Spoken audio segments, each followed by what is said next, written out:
Hello everyone, कैसे हैं आप सब। तो अभी बज रहे हैं सुबह के 11 और मैं आ गई हूँ नहाने के बाद सीधा छत पर और पढ़ने वाली हूँ मैं ये बुक जो मैंने आप लोग के साथ शेयर की थी। उसके बाद मैंने अपना ब्रेकफास्ट किया, लोगों को खिलाया अपने घर पे और अभी हो रहे हैं 12:10 और मैं स्टार्ट कर रही हूँ EVS। आज मैं EVS का क्लास 5 कर रही हूँ और मुझे आज EVS पढ़ने का बहुत मन कर रहा है, तो देखती हूँ मैं कितनी देर इसे पढ़ पाती हूँ। जब तक हो सकेगा मैं इसे ही फिनिश करने की कोशिश करूँगी। सो लेट्स सी कितना हो पाता है।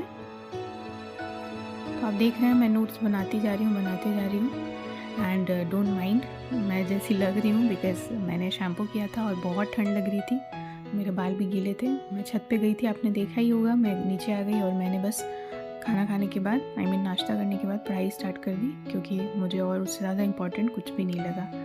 तो मैं नोट्स बनाते जा रही हूँ और मैंने पहले भी बताया कि EVS ऐसा सब्जेक्ट है कि आप पूरे दिन भी इसे पढ़ सकते हैं, लेकिन इसके जो कॉन्सेप्ट्स होते हैं, फैक्ट्स होते हैं, वो याद नहीं रहते कई बार। तो मैंने आज इसको रिवीजन करने का भी सोचा है, क्योंकि बहुत सारे नोट्स बन चुके हैं इसमें और अगर मैं बस ऐसे ही लिखती चली जाऊँगी तो सेम डे तो मुझे याद रह जाता है, लेकिन नेक्स्ट डे तक फिर बाकी चीज़ें पहले वाली वो सभी मैं भूलने लगती हूँ। एज यू कैन सी मैंने जो आज लिखा मैं पहले उसे एक बार देख ले रही हूँ कि मैंने क्या क्या लिखा है और इसके बाद मैं रिवीजन पूरा जो मैंने अभी तक पढ़ाई की इतने दिनों में पूरा EVS में रिवाइज़ करने वाली हूँ। क्या आप लोगों को एक बात मालूम है कि कोई भी इंसान सबसे ज़्यादा प्रोडक्टिव कब होता है? आप लोगों में से कुछ लोग सोचेंगे जब वो खुश होता है। बिल्कुल नहीं।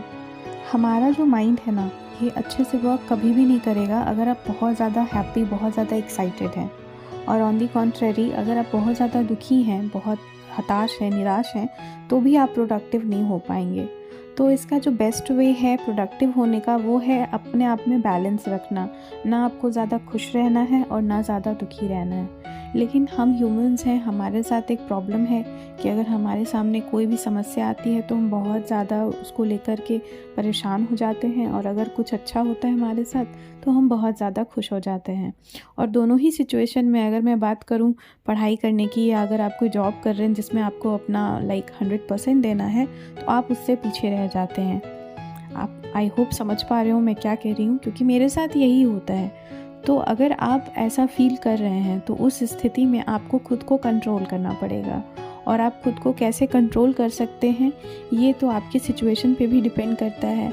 मैं आपको ये बता सकती हूँ कि मैं क्या करती हूँ।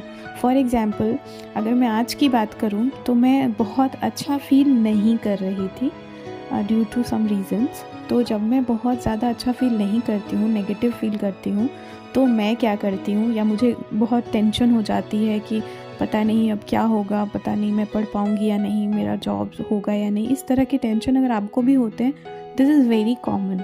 लेकिन अगर आप लोग इतना ज़्यादा सोचेंगे तो आप पढ़ाई नहीं कर पाएंगे, क्योंकि पढ़ाई अपने आप में बहुत ज़्यादा डिफ़िकल्ट है।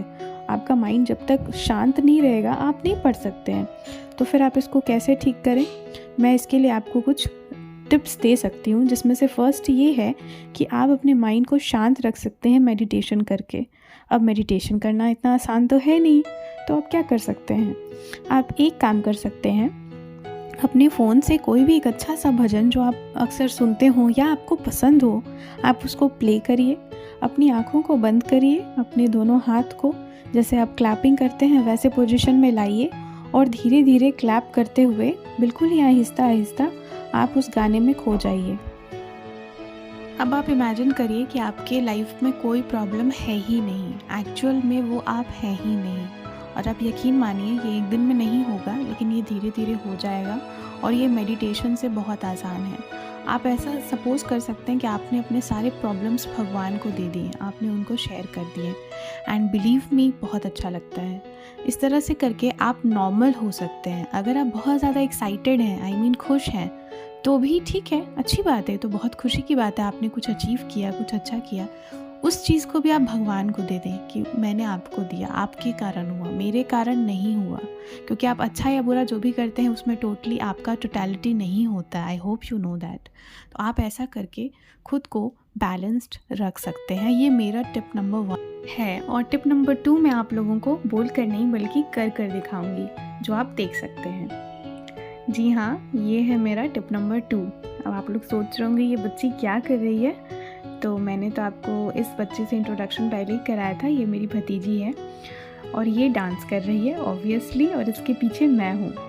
तो एक्चुअली मैं बहुत ज़्यादा अच्छा फील नहीं कर रही थी पढ़ाई करने के बाद भी, तो मैंने थोड़ा सा खुद को एनर्जाइज़ करने के लिए डांस कर लिया। अब डांस क्या है, कुछ भी आप खुद अकेले कमरे में कुछ भी कर सकते हैं, ठीक है, ज़रूरी नहीं कि आप परफेक्शनिस्ट हो इसमें।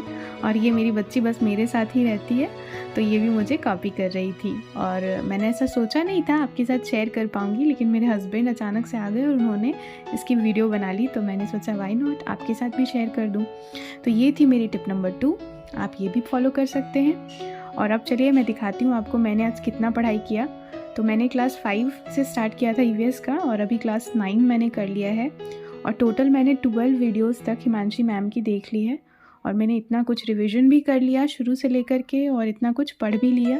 ये जो मैंने आपको अपना स्टडी रूटीन दिखाया है, इसमें सुबह, दोपहर और रात सब मिक्स था। आप तो जानते हैं मेरा रूटीन क्या है। तो ये करते हुए मुझे रात के लगभग 11 बज गए थे। सारे काम के साथ साथ मैंने पढ़ाई भी जो की, और आज तो मैंने आपको कुछ स्पेशल टिप्स भी दिए हैं कि मैं कैसे खुद को बैलेंस रखती हूँ। तो I hope you like it, then you can subscribe to my channel and of course you can like this video.